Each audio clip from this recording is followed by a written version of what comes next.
बहुत पहले की बात है। एक गांव में उस्मान नाम का एक गरीब धोबी रहता था, पर वो अपनी ईमानदारी के लिए पूरे गांव में जाना जाता था। एक दिन बादशाह ने उसकी ईमानदारी की कहानी सुनी और उसे अपने दरबार में बुलवाया। बादशाह ने कहा, उस्मान, हमने तुम्हारी सच्चाई और मेहनत के बारे में बहुत सुना है। हम चाहते हैं कि तुम आज से हमारे बीवी बच्चों के कपड़े तुम धोया करो। उस्मान ने कहा, बादशाह सलामत, ये तो मेरी किस्मत है, मैं आपका ये काम पूरी लगन से करूंगा। बादशाह ने कहा, हमें तुमसे यही उम्मीद है। याद रखना, इस महल में ईमानदारी का ही सम्मान होता है। तुम्हारे जैसे लोग ही इस राज्य की असली ताकत है। उस्मान ने कहा, ठीक है बादशाह सलामत, मैं आपको कभी शिकायत का मौका नहीं दूंगा। आपने मुझ जैसे गरीब पर भरोसा किया, मैं अपनी जान देकर भी आपका ये भरोसा टूटने नहीं दूंगा। अब उस्मान रोज बादशाह के बीवी बच्चों के कपड़े धोता और अपनी जिंदगी बसर करता। एक दिन जब वो महल की ओर जा रहा था तो रास्ते में उसे एक सुनहरा हिरण का बच्चा झाड़ियों में पड़ा मिला। वो दर्द से कराह रहा था। उस्मान ने देखा, कहा, अरे इतना सुंदर हिरण का बच्चा यहां अकेले क्या कर रहा है? लगता है बहुत प्यासा है। अरे किसकी नजर लग गई तुम्हें? तुम इतने सुंदर हो, तुम्हारी माँ कहाँ है? उस्मान ने दौड़कर पास के तालाब से पानी लाया और बच्चे को पिलाया। पानी पीकर हिरण के बच्चे में थोड़ी जान आ गई। हिरण बोली, तुम्हारा बहुत बहुत शुक्रिया, भले आदमी, तुमने मेरी जान बचाई। उस्मान ने हैरानी से कहा, तुम बोल सकते हो? ये तो बड़ी हैरानी की बात है। एक हिरण का बच्चा इंसान की बोली कैसे बोल सकता है भला? ये कैसे हो सकता है? हिरण ने कहा, अगर तुम मुझे नहीं बचाते तो मैं आज मर जाता। अच्छा किया आपने मुझे बचा लिया। उस्मान ने कहा, अरे वो सब तो ठीक है, लेकिन तुम यहां पर कैसे आए? हिरण ने कहा, मैं अपनी मां से बिछड़ गया हूं। कई दिनों से भूखा प्यासा भटक रहा था। कमजोरी के कारण अब मुझसे चला भी नहीं जा रहा। मैं बहुत डरा हुआ हूं। उस्मान ने कहा, यह तो बहुत बुरा हुआ। तुम परेशान मत हो, मैं तुम्हारी मदद करूंगा। जब तक तुम ठीक नहीं हो जाते मैं तुम्हारा ध्यान रखूंगा, ठीक है ना? हिरण ने कहा, तुम सच में बहुत अच्छे हो। अगर तुम मेरी देखभाल करोगे तो मैं एक दिन तुम्हारी मदद जरूर करूंगा। उस्मान ने कहा, अरे मदद की बात छोड़ो, ये बताओ मैं तुम्हें कहाँ रखूंगा? अगर किसी ने तुम्हें देख लिया तो पकड़ कर ले जाएगा। हिरण ने कहा, तुम मुझे इसी झाड़ी के पीछे छिपा दो, कोई मुझे यहां नहीं देख पाएगा। उस्मान ने कहा, ठीक है, पर तुम खाने पीने के लिए कहां जाओगे? तुम तो बहुत कमजोर हो। हिरण ने कहा, अगर तुम रोज मेरे लिए थोड़ा खाना और पानी ला सको तो मैं तुम्हारा ये एहसान कभी नहीं भूलूंगा और एक न एक दिन तुम्हारी मदद जरूर करूंगा। उस्मान ने कहा, अरे इसमें एहसान की क्या बात है? मैं अब राजा के महल में काम करता हूं। मैं तुम्हारे लिए महल के बगीचे से नरम पत्तियां और पानी लाया करूंगा। हिरण ने नरम लहजे में कहा, तुम्हारा दिल बहुत बड़ा है उस्मान, तुम मेरे लिए इतना जोखिम उठाओगे? अगर किसी ने देख लिया तो? अरे दोस्त के लिए इतना तो कर ही सकता हूं ना। तुम चिंता मत करो, मैं किसी को पता नहीं चलने दूंगा। अब मैं चलता हूं, मुझे देर हो रही है, तुम अपना ध्यान रखना। उस दिन उस्मान ने महल में खूब मेहनत से काम किया। शाम को घर लौटते समय उसने राजा के बगीचे से कुछ नरम पत्तियां तोड़ी और घड़ी से पानी भरा। तभी एक सैनिक ने उसे देख लिया। सैनिक ने कहा, रुको रुको, तुम ये पत्तियां चुरा कर कहां ले जा रहे हो? जानते नहीं राजा के बगीचे से चोरी करने की सजा मौत है। उस्मान डर गया। वो सैनिक के पैरों में गिर पड़ा। सैनिक जी, मुझे माफ कर दो, मैंने चोरी नहीं की। ये पत्तियां तो मैं एक भूखे हिरण के बच्चे के लिए ले जा रहा हूं। सैनिक ने कहा, अरे बकवास बंद करो, मैं भी मंत्री जी को बताता हूं, वो तुम्हें जेल में डाल देंगे, तुम्हारी खाल उधड़ जाएगी, ध्यान रखना। उस्मान ने कहा, नहीं नहीं, ऐसा मत करो, मेरी रोजी रोटी छीन जाएगी। आप जो कहेंगे मैं वो करने के लिए तैयार हूं, मुझ पर दया करें। सैनिक के मन में लालच आ गया। उसने कहा, हाँ ठीक है, अगर तुम चाहते हो कि मैं किसी को कुछ न बताऊं तो तुम्हें रोज मुझे एक चांदी का सिक्का देना होगा। उस्मान ने हैरत से कहा, एक चांदी का सिक्का? पर सैनिक जी, मैं तो गरीब धोबी हूं, इतने पैसे कहां से लाऊंगा? सैनिक ने कहा, यह तो तुम्हें सोचना है, सिक्का दोगे या जेल जाओगे, फैसला तुम्हारा है। मुफ्त में इस दुनिया में कुछ नहीं मिलता। उस्मान ने कहा, ठीक है सैनिक जी, मैं आपको रोज चांदी का सिक्का लाऊंगा। ये लीजिए आज का सिक्का। फिर सैनिक ने कहा, याद रखना, ये बात किसी को पता नहीं चलनी चाहिए, वरना तुम्हारी खैर नहीं। उस दिन के बाद से उस्मान रोज उस सैनिक को एक चांदी का सिक्का देता और हिरण के बच्चे के लिए पत्तियां और पानी ले जाता। लो मेरे दोस्त, ये खा लो, भूखे मत रहना। हिरण ने नरम लहजे में कहा, उस्मान, तुम मेरे लिए बहुत मेहनत करते हो, मैं तुम्हारा ये कर्ज कैसे चुकाऊंगा? तुम रोज इतने परेशान दिखते हो। उस्मान ने कहा, अरे मेरे प्यारे हिरण, कर्ज की बात मत करो दोस्त, बस तुम जल्दी से ठीक हो जाओ। तुम्हारी खुशी से मेरी खुशी है, मैं बिल्कुल भी परेशान नहीं हूं। देखते देखते कई हफ्ते बीत गए। उस्मान की सारी जमा पूंजी खत्म होने लगी। एक दिन उसने हिम्मत करके सैनिक से कहा, सैनिक जी, अब मेरे पास पैसे खत्म हो गए हैं, मैं आपको और सिक्के नहीं दे सकता। अब मैं हिरण के बच्चे के लिए जंगल से पत्तियां लाया करूंगा, और क्या कर सकता हूं? सैनिक ने कहा, अरे तुम झूठ बोल रहे हो, जब तक तुम्हारा काम था तुम महल से पत्तियां ले जाते रहे, अब बहाने बना रहे हो। रुको, मैं अभी मंत्री जी से तुम्हारी शिकायत करता हूं। उस्मान डरते हुए कहा, नहीं नहीं सैनिक जी, खुदा के लिए ऐसा मत करो, मेरी बात तो समझो। सैनिक ने कहा, अरे ये नाटक रचना बंद करो, रुक, तेरी तो खैर नहीं। सैनिक सीधा मंत्री के पास गया और सारी बात बढ़ा चढ़ा कर बता दी। मंत्री तुरंत वहां आ पहुंचा। वहां पहुंचते ही मंत्री गुस्से से बोला, तुम्हारी इतनी हिम्मत, तुम राजा के बगीचे से चोरी करते हो, हम तुम दोनों को जेल में बंद करवा देंगे। उस्मान मंत्री के पैरों में गिर पड़ा। मंत्री जी, मुझसे भूल हो गई है, पर मैंने ये जानबूझकर नहीं किया, मैंने बस कुछ पत्तियां ही तो ली थी एक बेजुबान जानवर के लिए। अब आप ही बताओ, इसमें गलत क्या है? मंत्री ने कहा, चुप रहो, अगर जेल नहीं जाना चाहते हो तो जो तुम सैनिक को देते थे उसका 2 गुना, यानी चांदी के 2 सिक्के रोज मुझे देने होंगे। उस्मान ने कहा, मंत्री जी, मेरे पास तो कुछ भी नहीं बचा है, मैं इतने पैसे कहां से लाऊंगा? कहां से लाऊंगा मैं इतना सारा धन? मंत्री ने कहा, ये मैं नहीं जानता, कल से मुझे 2 सिक्के चाहिए, वरना अंजाम बुरा होगा। और हां, सैनिक को भी उसका हिस्सा देते रहना। अब उस्मान बहुत परेशान रहने लगा। वो जैसे तैसे करके मंत्री को पैसे देता रहा। उसकी उदासी हिरण के बच्चे से छिपी नहीं रही। हिरण ने कहा, तुम इतने दुखी क्यों रहते हो उस्मान? कोई तो बात है जो तुम मुझसे छिपा रहे हो। तुम्हारी आंखें बताती हैं कि तुम बहुत बड़ी चिंता में हो। मुझे अपना दोस्त मानते हो तो सच सच बताओ। मैं तुम्हें और परेशान नहीं करना चाहता दोस्त, मुझसे जितनी मदद बनेगी मैं करता रहूंगा। असली दोस्त वही है जो दुख में साथ दे। बताओ मुझे क्या बात है, शायद मैं तुम्हारी कुछ मदद कर सकूं। तब उस्मान ने कहा, दोस्त मुझे माफ कर दो, अब तक मुझसे जो बन पड़ा मैंने किया था, पर आज मैं तुम्हारे लिए खाना नहीं ला पाऊंगा। मेरे पास मंत्री और सैनिक को देने के लिए पैसे नहीं बचे हैं। हिरण ने हैरानी से कहा, क्या तुम मेरे भोजन के लिए पैसे देते थे? मुझे माफ कर दो उस्मान, मैंने कभी ये जानने की कोशिश ही नहीं की कि तुम मेरे लिए इतना दुख सह रहे हो। उस्मान ने कहा, अरे नहीं दोस्त, तुम दुखी मत हो, तुम्हारी कोई गलती नहीं है, मैं तो बस ये सोचकर परेशान था कि तुम्हारा पेट कैसे भरेगा। हिरण ने कहा, तुम्हें परेशान होने की जरूरत नहीं है उस्मान, मैं अब बड़ा और ताकतवर हो गया हूं, मैं जंगल में अपना खाना खुद तलाश कर सकता हूं। उस्मान ने कहा, अरे वाह, ये तो बहुत अच्छी बात है, चलो अब मैं चलता हूं। हिरण ने कहा, रुको उस्मान रुको, तुमने मेरी बहुत मदद की है, अब मेरी बारी है, मैं तुम्हारी गरीबी हमेशा के लिए दूर कर दूंगा। उस्मान ने हैरत से कहा, वो कैसे? तुम्हारे पास कोई खजाना वजाना है क्या?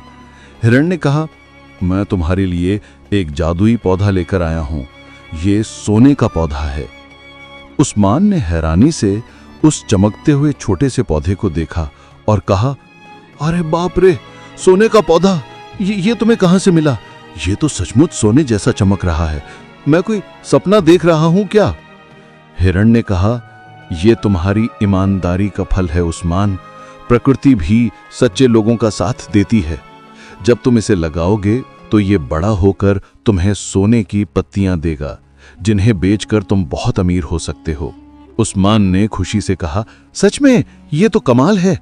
हिरण ने कहा, पर एक बात याद रखना, ये पौधा बहुत जल्दी बड़ा होगा, रात के समय वो अपनी कुछ पत्तियां खुद ही गिरा देता है, तुम सिर्फ उन्हीं पत्तियों को उठा सकते हो, दिन में कभी भी इसकी पत्तियां मत तोड़ना, वरना तुम बहुत बड़ी मुसीबत में फंस जाओगे। उस्मान ने कहा, मैं तुम्हारी बात हमेशा याद रखूंगा दोस्त, पर यह तुम्हें मिला कहां से? हिरण ने कहा, आज जब मैं जंगल में घूम रहा था तो मैंने 2 सुंदर परियों को देखा। मैं एक पेड़ के पीछे छिप गया और उनकी बातें सुनने लगा।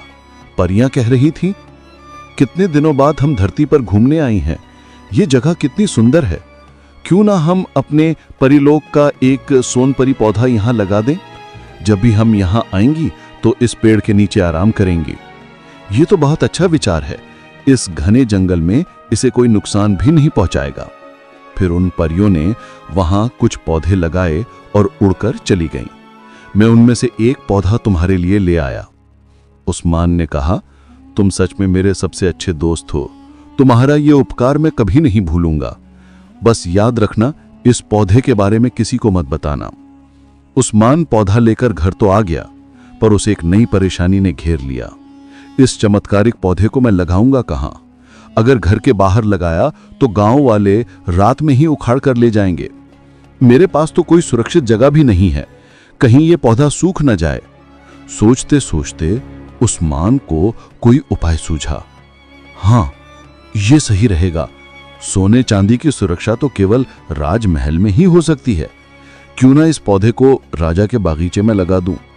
इससे पौधे की सुरक्षा भी होगी और जब मैं राजा को सोने की पत्तियां दूंगा तो वो बहुत खुश होगा, मुझे इनाम भी मिलेगा, मेरी गरीबी हमेशा के लिए दूर हो जाएगी। हाँ, यही सही रहेगा। अगले दिन वो चुपके से राजमहल के बागीचे में गड्ढा खोदने लगा। तभी मंत्री ने उसे देख लिया और बोला, अरे मूर्ख, तू यहां क्या कर रहा है?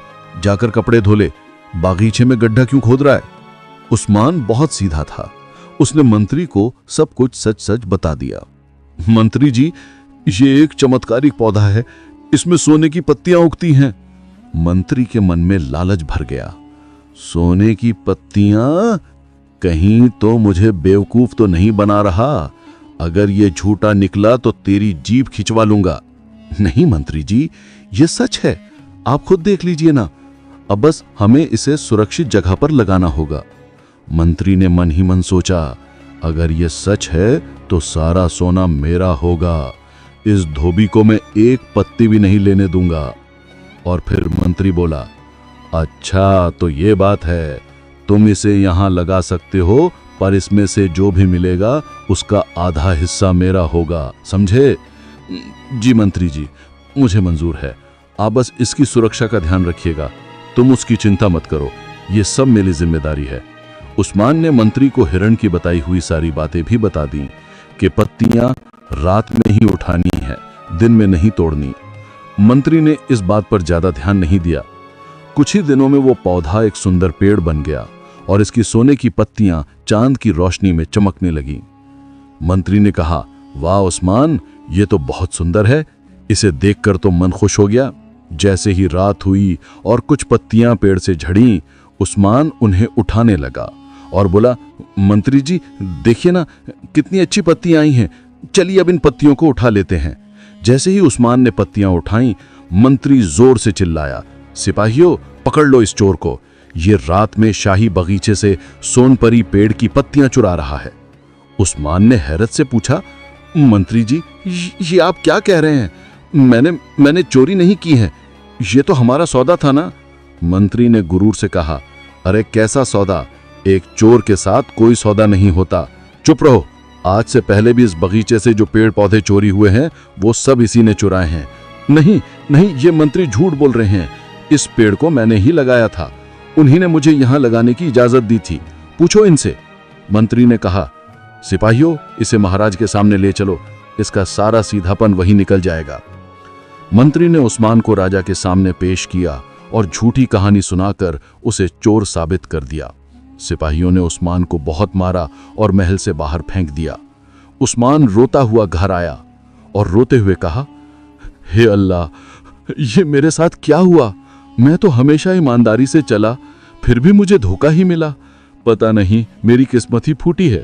वो सीधा हिरण के बच्चे के पास गया और रो रो कर सारी बात बताई। हिरण ने कहा, ये तो बहुत बुरा हुआ उस्मान, लेकिन ये सब तुम्हारी एक गलती की वजह से हुआ है। मैंने तुम्हें किसी पर भरोसा करने से मना किया था ना?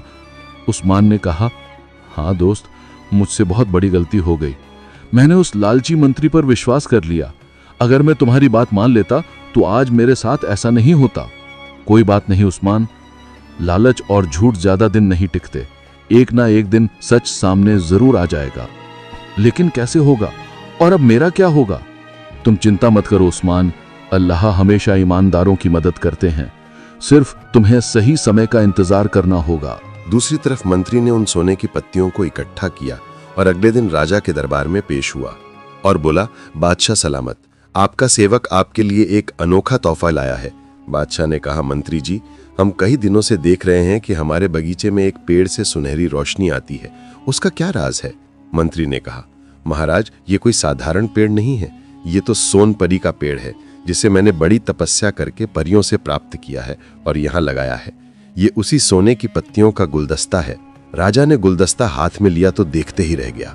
वाह, कितना सुंदर है, सोने की पत्तियां, हमने आज तक ऐसा चमत्कार नहीं देखा।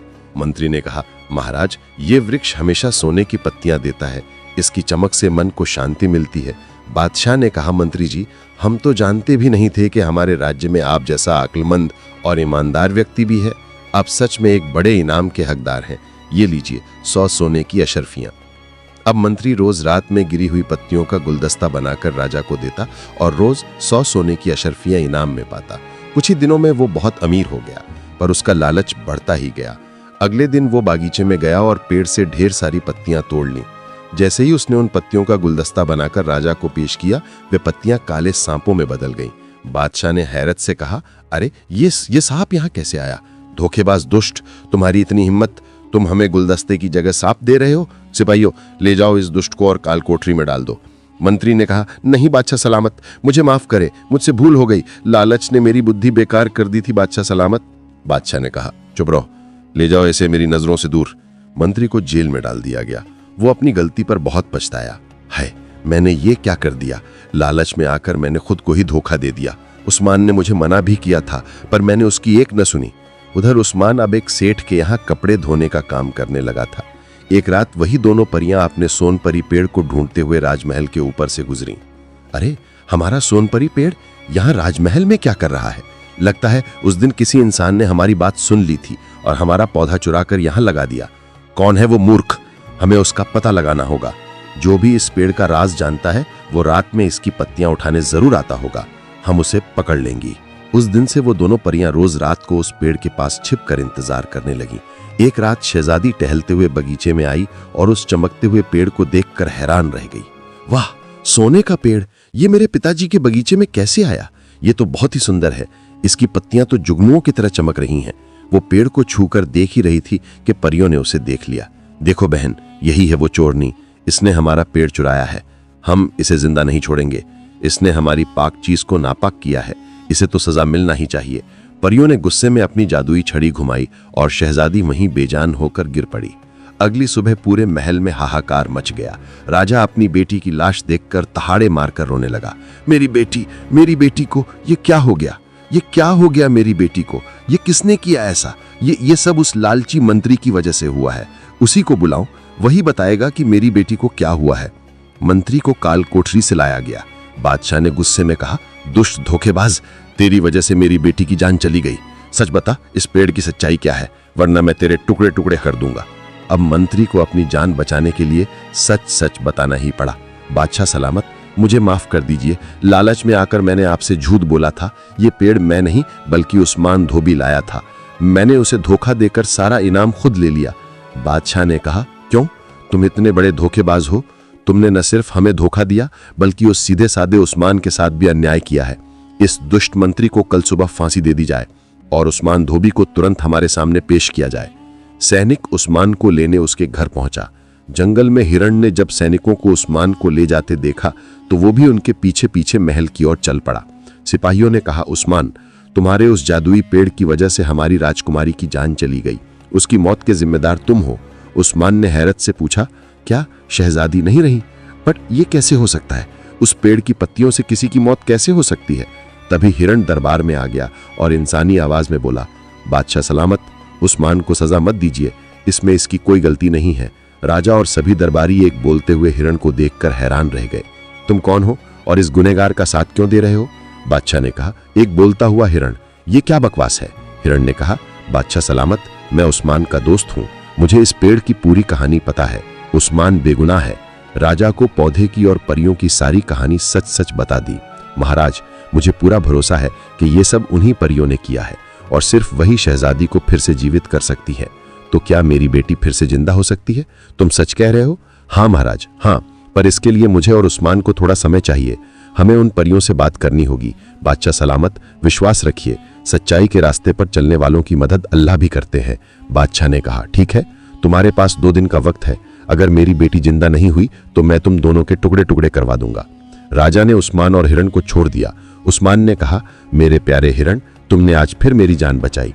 अब हम क्या करेंगे? अब हमें शहजादी को बचाने का उपाय सोचना है। मेरे पास एक योजना है। तुम्हें वैसा ही करना होगा जैसा मैं कहूं। उस रात हिरण के कहने के मुताबिक उस्मान बागीचे के पेड़ के पीछे छिप गया। जब परियां आईं और अपनी जादुई छड़ियां रखकर नाचने गाने लगी तो उस्मान ने चुपके से उनकी छड़ी उठा ली। जब परियों को पता चला कि उनकी छड़ी गायब है तो उन सब ने कहा, अरे हमारी जादुई छड़ियां कहाँ गई? देखो देखो, उस आदमी के पास है।